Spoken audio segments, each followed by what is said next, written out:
Tô criando agora uma sequência para um jogo que eu fiz em 2019, ou seja, 4 anos depois eu vou produzir uma sequência para ele. Nesse vídeo eu quero falar sobre tudo que vai mudar no jogo, tudo que eu vou querer melhorar de um jogo pro outro, e isso é uma conversa importante, cara, porque eu lembro que quando eu tinha feito aquele jogo em 2019, eu fiquei assim, bom, para esse jogo deu, chega, não tem mais nada, tudo que podia fazer já fiz, e aí acabou que eu tirei da minha mente a ideia de fazer uma sequência. E nesse vídeo, então, eu vou trazer aqui todos os pontos que eu vou querer melhorar do primeiro jogo para esse segundo jogo. E com isso, então, você pode repensar, né? Talvez no jogo que você lançou e você ainda tem coisas a resolver com ele, você pode fazer uma sequência também e melhorar algumas coisas que você sente falta de melhora no primeiro jogo, tá bom? Então, cara, é uma conversa bem interessante, você vai curtir aí e pode ser muito útil para os seus jogos que você vai desenvolver, talvez agora ou talvez no futuro. Bom, primeiramente, cara, quais são esses dois jogos? O primeiro jogo é o Rift Raccoon, que é um jogo de 2019, é uma plataforma de precisão intensa. Então, assim, a precisão é precisíssima, assim, cara. Pensa numa precisão, a máxima de precisão possível que você tem que ter. É basicamente esse jogo, cara. É um jogo, assim, super difícil, que te pune pelos menores erros que você pode cometer.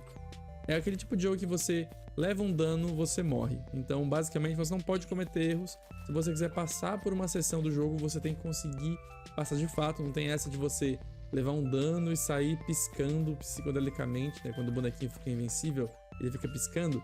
Você levar um dano e sair piscando pela parte difícil. Não tem essa opção. Se você levar um dano, você morre. Você vai tentar até conseguir passar, cara. E o segundo jogo é o Dimensional Animals, a sequência espiritual, digamos assim, porque o personagem é diferente, a mecânica ainda é parecida, mas teve vários refinamentos e teve várias mudanças também. E vai ser agora um Metroidvania, um jogo de plataforma Metroidvania, com um foco maior em exploração e encontrar segredos do que de fato precisão. Então aí você já pode ver uma mudança clara, né? O gênero de jogo basicamente mudou. Ainda é uma plataforma, no caso mudou o subgênero, apesar de ter ainda a mesma mecânica de teletransporte que o primeiro jogo tem, eu tive uma mudança na maneira de perceber essa mecânica. Então a mecânica de teletransporte ela é uma mecânica de precisão, então ela encaixa bem numa plataforma de precisão, mas o problema do Rift Raccoon é que as maneiras que eu exigi que o jogador usasse o teletransporte não foi bem testado, porque o Rift Raccoon foi meu primeiro jogo completo, o primeiro jogo que eu fiz do começo até o fim, e realmente terminei a produção dele. O que isso faz com a gente quando é um primeiro jogo? A gente testa pouco. A gente não testa antes de lançar para ver se o jogo realmente está balanceado, se está realmente cuidadoso a parte da dificuldade do jogo. É claro que eu queria que o jogo fosse difícil, mas não queria que fosse tão difícil assim, cara. As pessoas que jogam e zeram o jogo relatam ter tido sérios estresses com o jogo, sérias dificuldades, cara, e não é esse tipo de experiência que eu quero criar. Não quero criar uma experiência difícil que o jogador zere com sofrimento. Eu quero que ele zere, pode ter desafios, dificuldade, mas não aquela coisa sofrida que foi o caso do Rift Raccoon, né? O primeiro jogo, né? Então esse jogo ali, cara, ele é uma precisão, é um foco total em precisão, com essa mecânica que já é difícil de usar, porque teletransporte, cara, ele é mais difícil que um dash, porque você aperta o botão, você já aparece na hora no ponto final, então tem que ter muita precisão. Não é que nem o pulo do Super Mario, que você tem que saber, claro, a altura máxima que ele chega, mas você pode ter um erro ou outro, porque se você der um pulo maior do que você deveria dar, você ainda vai alcançar a plataforma, e se você der um pulo mais baixo do que você deveria dar, você ainda vai poder voltar para o chão e tentar de novo. Mas no caso do teletransporte, cara, é uma mecânica duplamente punitiva, porque se você erra o teletransporte, você muitas vezes vai acabar levando um dano, porque se eu pedir que você fique entre dois objetos que te causam dano e você teletransporta e você erra, você vai ficar, erra para menos ou para mais, você ou vai tocar o objeto que te dá dano, ou o outro também te dá dano, então você vai morrer, basicamente. Os erros são punidos com morte. E isso é uma coisa que eu resolvi mudar com Dimensional Animals, tanto na parte de balanceamento da dificuldade do jogo, eu vou fazer uma experiência mais fácil no gameplay, no level design, só que ainda é desafiador, só que tem uma adição muito boa, cara, uma revolução dos games, que é uma barra de vida. Cara, barra de vida é uma revolução dos games, cara, e é uma coisa assim que ninguém nunca fez, não sei como é que não pensaram nisso ainda, cara. Tipo assim, o jogador poder cometer mais de um erro, ele levar um dano e voltar e conseguir tentar de novo, cara, isso é incrível. Ou levar um dano e sair correndo pela parte difícil, né? Porque ele não quer saber de passar direito dela, só quer passar logo. Então, cara, é incrível, é revolucionário. Claro que eu tô brincando, né? Claro que já tem jogos com isso, mas eu, por ter feito uma plataforma de precisão com o Rift Raccoon, eu pensei, não, cara, a precisão é norma, é regra, é uma lei, e o jogador tem que ter precisão. Se ele não tiver precisão, cara, ele morre. Simples assim. Essa foi a minha ideia com o Rift Raccoon. Eu vou desafiar o jogador pra ele se estressar e depois ter aquela liberação, tipo assim, nossa, consegui passar aquela parte difícil. Que, cara, é também uma maneira de você lidar com o seu jogo, né? É uma maneira de você tratar o seu jogo, porque alguns jogadores gostam disso, dessa dificuldade intensa, extrema, e no final tem a satisfação também intensa, também extrema, porque, cara, foi desafiador, foi difícil, você conseguiu, e você fica assim, se achando o bonzão. Só que o tanto de feedback negativo que isso recebe é doloroso, porque eu cometi um erro grave com o Rift Raccoon em relação ao gênero de jogo dele, que eu vou falar daqui a pouco, vai ser o próximo ponto. Só quero acrescentar mais uma coisa aqui, cara, sobre a barra de vida do Dimensional Animals, é que eu vi, cara, com o jogo Kirby and the Forgotten Land, um jogo novo, um jogo recente, né, relativamente recente, do Nintendo Switch, que tem uma barra de vida, cara, e eu percebi várias vezes, assim, que eu chegava no final de uma fase e percebia, mano, essa fase foi desafiadora, mas eu não morri nenhuma vez. Tipo assim, a minha vida, ela tava com a barrinha na metade, ou enfim, quase acabando. E eu pensava assim, cara, foi desafiador. Teve muito desafio, muito perigo, muita coisa intensa. E eu passei de fase. E eu percebi que a satisfação de você terminar uma fase em um jogo que tem barra de vida, e você acabar a fase com uma barra de vida assim, tipo, quase acabando, ainda é muito boa. Ou seja, eu percebi que talvez a punição de morrer no primeiro dano que você levar, ela pode ser sim um pouco severa demais, e que a barra de vida ela vai ser uma ótima adição ao jogo. É uma coisa tão simples, mas vale se pensar, você pode refletir sobre isso também pro seu jogo, se realmente é vital que o jogador não possa cometer nenhum erro, ele tem que passar com a única vidinha que você vai dar pra ele.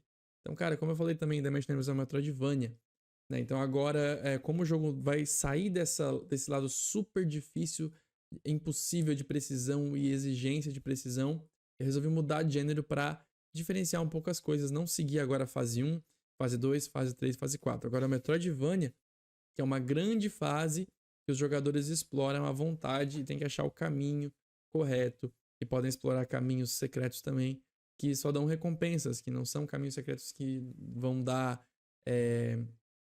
que vão ser o caminho que ele vai ser obrigado a ir. Ele vai poder encontrar caminhos diferentes que só vão dar recompensas. Isso é bem legal, bem satisfatório também. E é o caminho que eu vou querer seguir com esse segundo jogo. Sinto que mudar o subgênero do jogo pode ser uma boa situação para alguns jogos, né, algumas sequências. Mas no caso desse jogo em particular, como ele não vai ser o Rift Raccoon 2, eu me senti mais à vontade em mudar o subgênero. Porque eu penso que do Rift Raccoon, que é um jogo de passar de fase 1, fase 2, fase 3, em sequência, eu fazer um Rift Raccoon 2 com um novo subgênero que é muito diferente a maneira de você jogar, eu acho que ia ser muito intensa assim a mudança. E isso ia ser problemático por dois motivos. Primeiro, cara, o jogador que jogou Rift Raccoon e gostou do Rift Raccoon e esperava que a sequência fosse igualmente difícil, igualmente desafiadora e que mantivesse a mesma estrutura de fases, ele ia ficar decepcionado ao ver o jogo mudado e diferente, mais fácil, num subgênero diferente, que é o Metroidvania. E o outro motivo que seria problemático também fazer o Rift Raccoon 2 é que pessoas que jogaram o primeiro e acharam ele muito difícil e muito absurdo, não iam dar uma chance pro Rift Raccoon 2. Porque já estão acostumados com aquele jogo super difícil e pensaram, não, esse aqui foi aquele jogo do guaxininzinho fofo que me fez sofrer pra caramba. Não, eu não vou querer jogar a sequência. Por isso, então, que eu preferi fazer um jogo parecido, né, como se fosse uma sequência, só que com um novo nome. Então, cara, o que eu falei pra você aqui sobre a dificuldade excessiva do jogo, né? E que eu errei uma coisa muito séria, cara, que foi o visual do jogo, mano. O visual do jogo, ele tem que casar muito bem com como o jogo funciona. E eu vou explicar como isso funcionaria, né? Imagina, por exemplo, outros jogos de plataforma de precisão que são muito difíceis. Tenta lembrar de alguns aí. Por exemplo, Getting Over It, aquele jogo de plataforma que o cara usa o martelão para ir subindo. Super Meat Boy, Celeste, Will You Snail, acho que é Will You Snail o nome do jogo. Cara, tem vários jogos que são muito difíceis, que você morre fácil, que você tem que tentar várias vezes uma mesma parte pra conseguir passar. E perceba que todo jogo, todos esses 4 jogos que eu mencionei aqui, todos eles têm uma temática de ser difícil. Nem todos eles estão mascarados como plataforma simples, plataforma normal, que o jogador vai comprar pro filho dele e ele vai se divertir. Não vai sofrer, né? O Rift Raccoon, ele cometeu esse erro, cara. Não tem nenhum momento no Rift Raccoon que dá a entender que vai ser um jogo super difícil, que vai ser um jogo brutal. Em nenhum momento fica assim, cuidado que a sua jornada vai ser difícil, a sua jornada vai ser árdua, vai ser intensa, vai ser complexa. E, cara, tem fases, tem momentos que podem ser mais difíceis que Celeste, mais difíceis que Super Meat Boy, que são jogos que têm essa temática do brutal, do difícil. Como que isso funciona? Super Meat Boy é todo sobre você é um monstrinho de carne que leva porrada, né? Tipo assim, a ideia é você é super frágil, esse inimigo, ele te zoa, ele tem os filmezinhos dele te zoando, assim, e de você morrer e voltar. E tem todo o sistema de replay também, que ele é feito em volta disso aí, ó, de você morrer várias vezes e você depois ver o replay de todos os seus bonequinhos morrendo nas partes, assim, das maneiras mais diferentes possíveis. Então o jogo, ele criou essa dinâmica de ser difícil nas mecânicas dele. No meu caso, do Rift Raccoon, não tem nenhum sistema que fale, nenhum sistema e nenhum fator de história também determine, o jogo é difícil pra caramba. O jogo simplesmente é. Não é como, por exemplo, Celeste, que tem toda a temática de escalar montanha. A personagem, ela quer realizar um feito muito difícil para provar que ela consegue, né? Essa história emocional de personagem. Então tem muito no roteiro do Celeste sobre ser difícil, sobre escalar uma montanha, que é um trabalho difícil e intenso. Tem isso aí no jogo também. Né? Um outro exemplo, Getting Over It. Cara, o jogo é todo narrado. O jogo literalmente te zoa, te tira sarro de ti, sobre você estar perdendo, caindo, perdendo progresso. Então o jogo, ele é feito também ao redor dessa temática de ser frustrante e difícil. O Will Snail também tem a IA que fica te enchendo o saco e fica tirando sarro de ti. Então o Rift Raccoon faltou um elemento a mais pra dizer qual é o motivo de ser tão difícil, cara. Não tem motivo. O jogo simplesmente é muito difícil. O motivo é simplesmente o desenvolvedor do jogo é muito experiente com jogos de plataforma e ele fez o jogo, ele testou muito pouco, ele testou com poucos jogadores e aí, consequentemente, o jogo ficou excessivamente difícil, que é um erro muito comum de jogos indies, ainda mais jogos indies de primeira viagem, né? Tipo, primeira vez que você lançou um jogo indie, é muito possível que você faça erros absurdos, tipo assim, que a pessoa vai jogar e ficar tipo assim, eu não acredito que o cara quer que eu faça isso.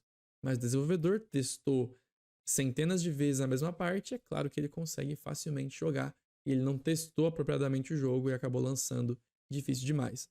Rift Raccoon não tinha intenção de ser monstruosamente difícil. Eu queria fazer difícil, desafiador, mas acabou ficando muito difícil.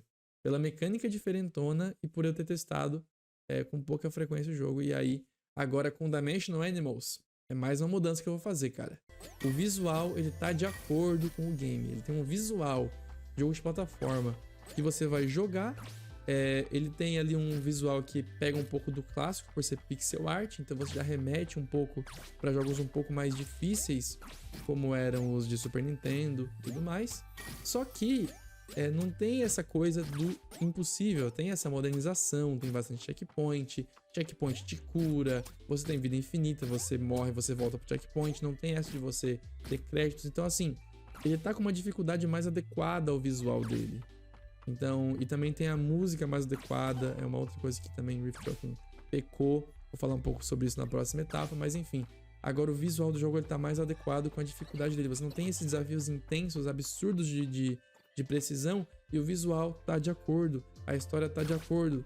É uma jornada, é um desafio que os personagens vão vivenciar, só que não é uma jornada difícil e uma tortura, que basicamente é o Rift Raccoon, se você quiser zerar, especialmente zerar no modo hard também. E um outro ponto é a música, cara. A música do jogo, o Rift Raccoon, ele funciona assim, cara. Cada mundo tem basicamente umas 3 ou 4 músicas que ficam circulando aleatoriamente. Como se fosse um jukebox, sabe? Como se fosse um Spotify no modo aleatório. Você abre ali uma playlist do Spotify, bota no modo aleatório, toca uma música, depois toca outra, depois outra, e assim vai aleatoriamente. Rift Raccoon é a mesma coisa. Só que acontece, cara, tem fases que tem momentos mais intensos, momentos mais tranquilos. E a música em jogos, ela serve para guiar o jogador por isso. Ele tem que guiar o jogador, ó, o momento tá calmo, não tem porque tá tocando batidão intenso, uma música frenética, o jogador vai ficar tipo assim, o que tá acontecendo aqui? Sabe quando você tá jogando um jogo de terror e tá um silêncio total, de repente começa uma música, tu sabe que tem um bicho te perseguindo, tu sabe, né? E aí tu olha ao redor, não tem nada, você fica tipo assim, o que tá acontecendo? É que nem o Rift Raccoon, cara, se você tá num momento tranquilo, tava tocando uma música tranquila há pouco tempo e de repente começa uma música mais intensa, você vai ficar se perguntando o que mudou, né? Aconteceu alguma coisa aqui? Mas não, cara, o Rift Raccoon ele tem um modo jukebox de música. O que a gente trabalhou nisso no Rift Raccoon foi tentar fazer com que as músicas tenham o mesmo nível de intensidade. Só que não foi o que aconteceu. Algumas músicas são mais calmas e eu gostei também das músicas calmas. Só que só agora que eu fui refletir o quanto é importante a música calma estar em um momento calmo, né? Então, se eu fosse fazer hoje, eu botaria a música calma nas primeiras fases, aí depois sobe a música um pouco mais média, mais intensa, ou até tem fases, nem toda fase seguinte vai ser mais difícil que a anterior, né? Então, a fase mais fácil pode ter a música mais fácil. A fase média pode ter música média e por aí vai, para pelo menos tentar fazer a intensidade da música encaixar na fase. No caso agora do Dimension Animals, você tem uma trilha só para a fase inteira, ou melhor, para a área inteira. Como é um Metroidvania, ele é dividido em áreas, né, que você vai acessar por meio de portais e você vai poder ir de uma área e voltar para a anterior em um certo momento. O que acontece, cara, é que agora tem uma trilha para cada área e essa trilha tem 4 níveis, 4 momentos diferentes. Momento calmo, momento de recompensa, momento intenso e momento mais intenso. E tem a boss fight, que ela não vai ser de cada trilha, ela vai ser uma boss fight, uma música para todos os boss fights.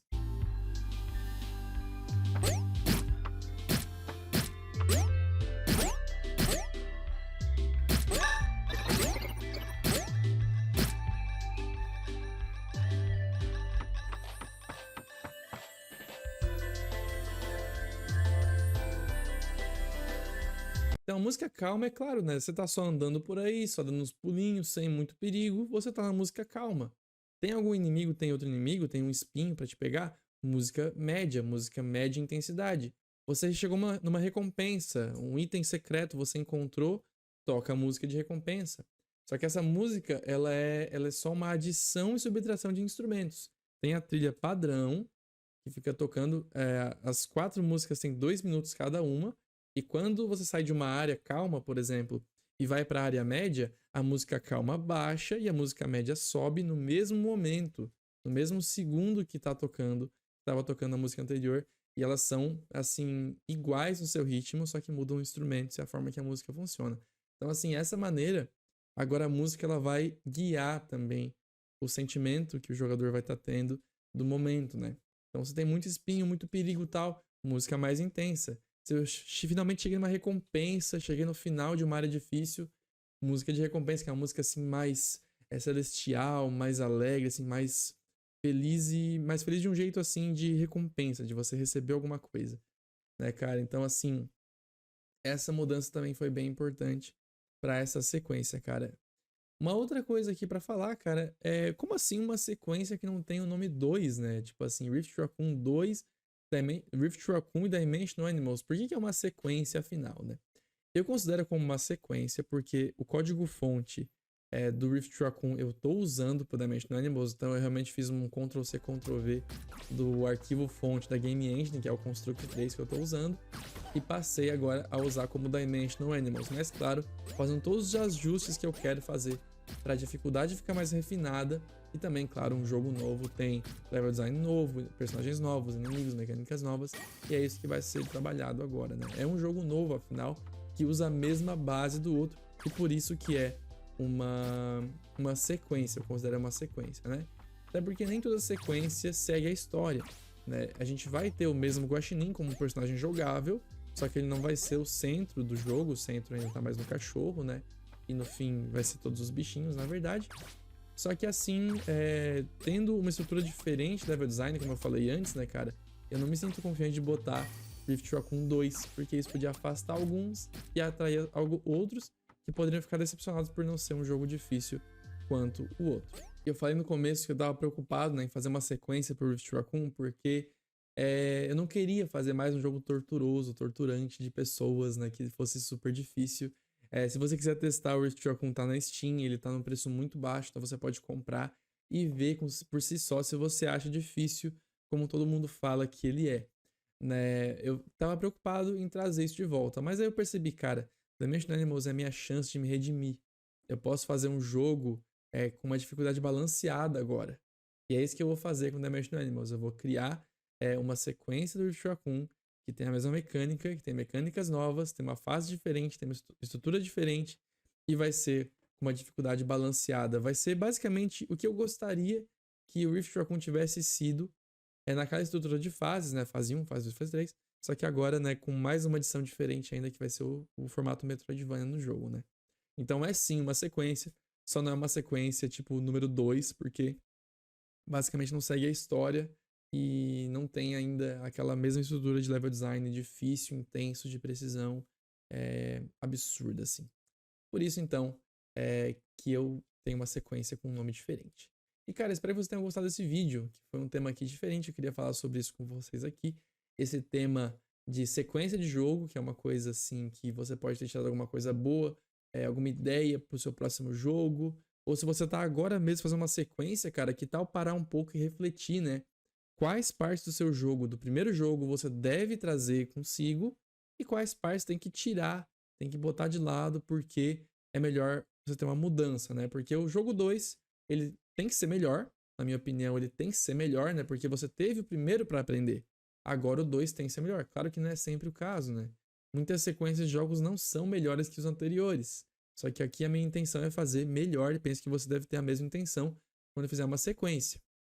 Então, fazer melhor e mudar o que for necessário. Então, pega todos os feedbacks mais negativos que você recebeu com o seu jogo. O meu, no Rift Raccoon, foi a dificuldade absurda e o visual fofo que não encaixou na dificuldade, né? Mas só para mais um ponto sobre isso, né? Poderia ter um visual fofo em um jogo difícil. Mas eu poderia fazer um visual fofo, só que mais brutal, né? Tipo assim, tem o guaxininzinho, só que se você leva um dano, você explode em sangue, sabe? Coisas assim. Fazer o jogo ficar mais pro lado assim do intenso e brutal, né? Pra fazer sentir a dificuldade excessiva do jogo. Só que o jogo não tem isso, então acabou não encaixando bem a dificuldade. Mas então, cara, veja tudo que você pode mudar, tudo que você pode fazer melhor e leva pra uma sequência do seu jogo, beleza? Espero que tenham gostado desse vídeo, cara. Comenta o que você achou, deixa um like. Olhe o meu site, marcosgamedev.com e assina a newsletter, cara. Lá em cima tem um linkzinho, enfim, uma barrinha pra você colocar o seu e-mail. Coloca lá, assina que lá eu te mando ofertas de cursos para você aprender comigo e te mando novidades sempre que tiver. Beleza? Vejo você então no próximo vídeo.